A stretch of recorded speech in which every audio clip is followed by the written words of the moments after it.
Mr. No, just call me Monty. Look, sister, I'm trying to get... Typical. I'm not your sister, okay? I don't appreciate you coming into my office asking for favors. Get a man, get a life.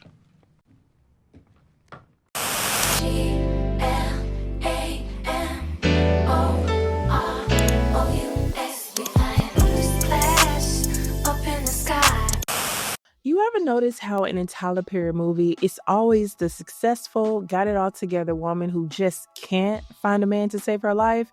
And when she finally does, he usually comes with enough baggage to shut down an airport.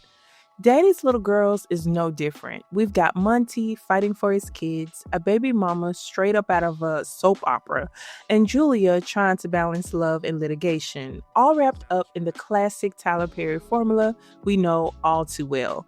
Because you know Tyler loves to remind us women that we should be happy with the bare minimum. With that being said, while watching this film, I noticed some things, and I have my thoughts. But before we get to that, it's time to recap. So let's get into it.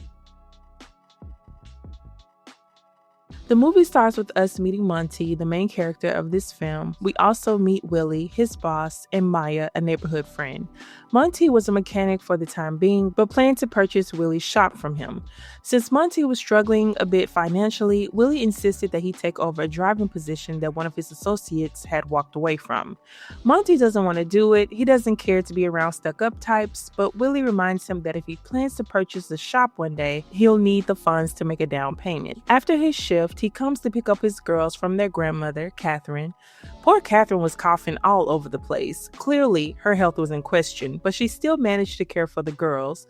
Unfortunately, her time on Earth was coming to an end, so she asked Monty to get things in order so he could get custody of the girls after she passed. I need you to go down to family court with me right away so you can tell him that you're taking the girls. Miss Cat, you know I love my kids, but I can't take them full time. Apparently, the mother of Monty's children and Catherine's daughter was a trash mama. She hadn't seen the girls in months and spent her time running around with her drug-dealing boyfriend, Joe. So, knowing this, the fact that Monty was quick to come up with the excuse of, I can't take care of the girls full time, child, neither could their grandma, but as you can see, despite her failing health, she made it happen.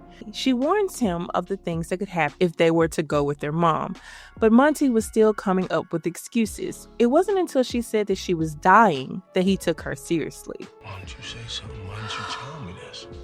I mean, how could she? Poor baby was coughing 70 times a minute, which should have been a clear sign. We fast forward to her funeral, and this is where we meet the girl's mom, Jennifer. You know, it's always that family member who comes to the funeral causing pure chaos. Jennifer was definitely that. Why didn't y'all call me? Wait, don't look at her. Wait, where you think you're going? These are my kids. Stop. And now that her mother was gone, she all of a sudden wanted to fight Monty for full custody of the girls. The girls didn't want to be with their mother, and Jennifer clearly didn't want them, but she held a pretty strong grudge against Monty, and she loved to dangle his shaky freedom in his face. The girls come to live with Monty. He had a one-bedroom apartment. He gave the girls his room, and he slept in the living room. Monty still wasn't sure how he could take care of the girls, so he ended up taking the driver job, and his client, Julia, was sure to be a challenge. Can you open the door? Can you close the door?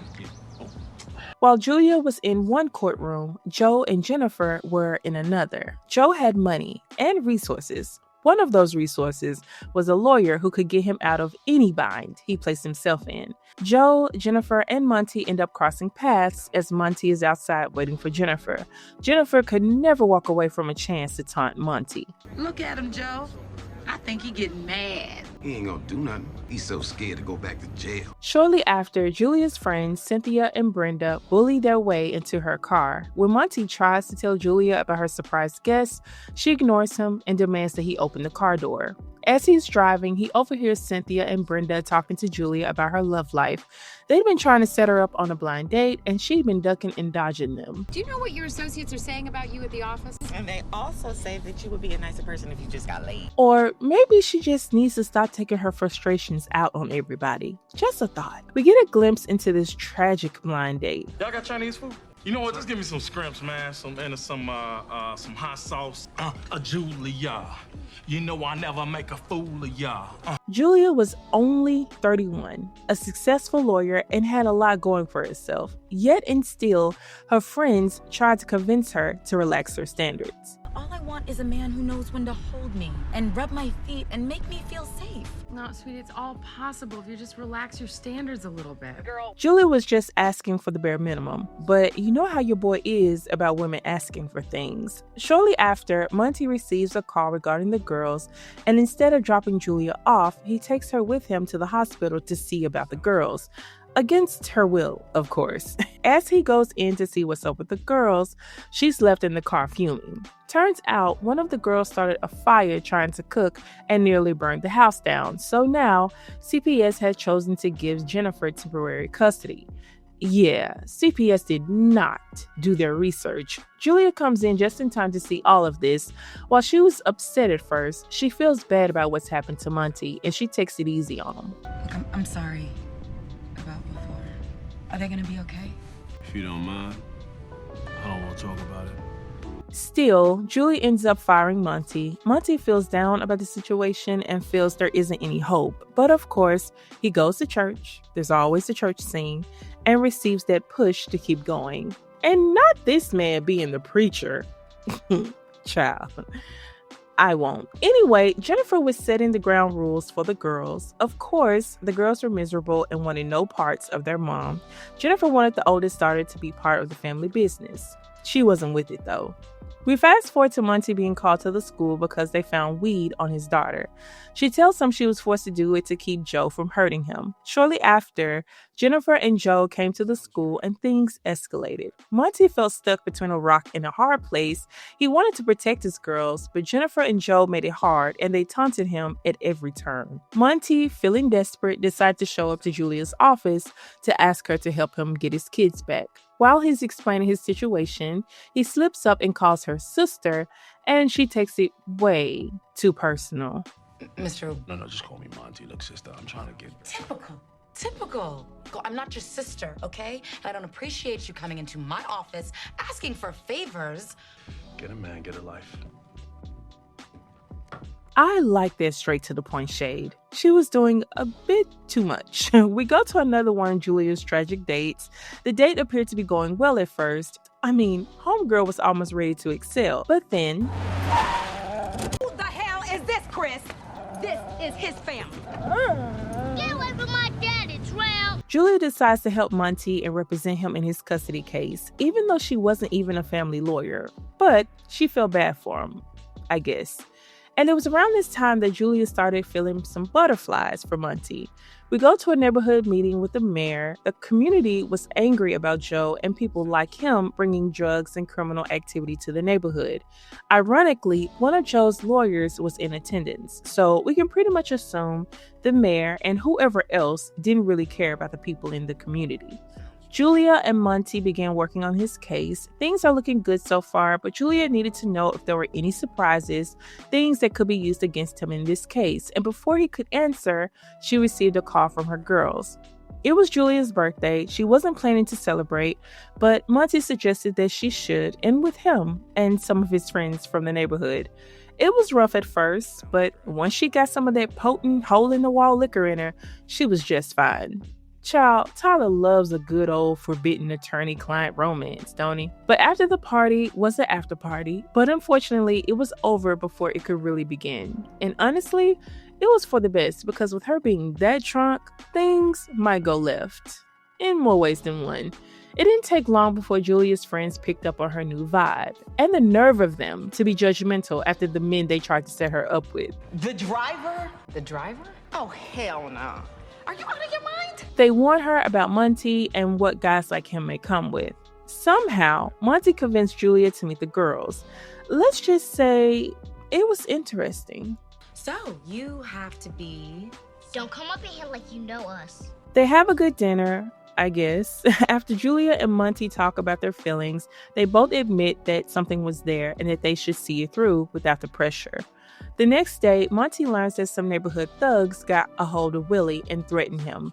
At this point, Willie was tired and didn't have any more patience to wait for Monty to get his ducks in a row to purchase the shop. So he opted to give him ownership of the shop and have Monty work and pay him back over time. Julia and Monty continue getting to know one another and spending time with the girls. As they're at the aquarium, they run into Brenda, who continues to judge Monty and Julia's relationship.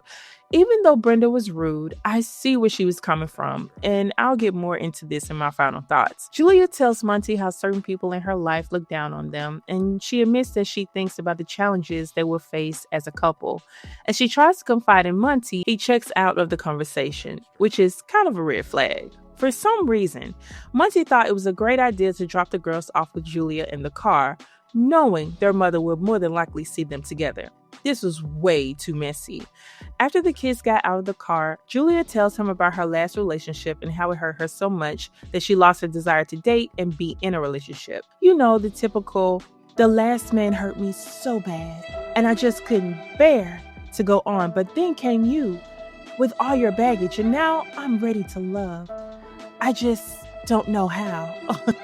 I'm saying that I fell in love with you, Monty James, and I'm saying that I hope I'm not in this alone. You're not. Remember when Julia asked Monty if there was anything that could come out? Well, there was. Monty had been convicted of rape 16 years ago. He was also sentenced to 8 years and had been on probation ever since his release.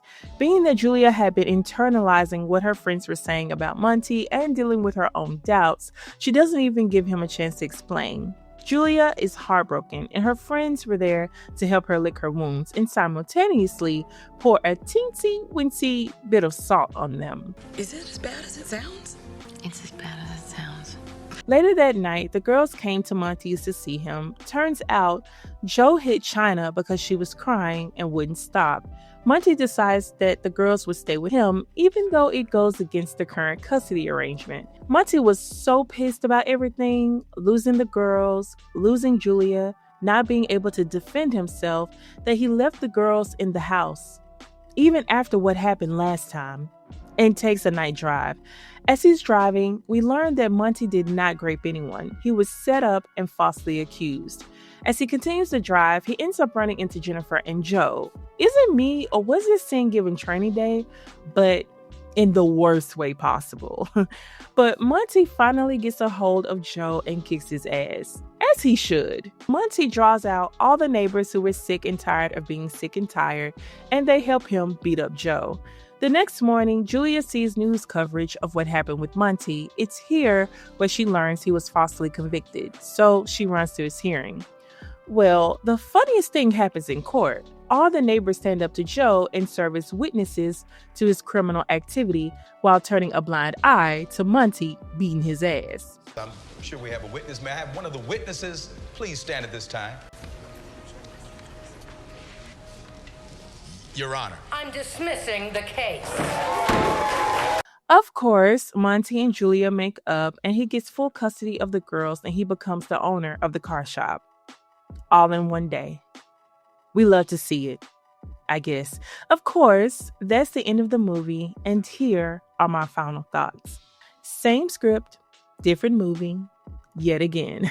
This time, we have another high-powered lawyer, Julia, who, despite being successful and beautiful, can't seem to find a man on her level. Of course, because it's a Tyler Perry movie, she's also emotionally damaged and tries to overcompensate by controlling everything else in her life. Monty, on the other hand, is a great father. We can definitely give him that, but he really lacked that by any means necessary hustle. He hesitated to step up for his girls when it mattered most, even though it was crystal clear that he was the best and safest option for them. Like, Jennifer's mom is hacking up a lung, literally on her last breath, asking you to take the girls, and you're talking about how hard it's going to be. Like, sir, get it together. From the outside looking in, Monty was very much a red flag.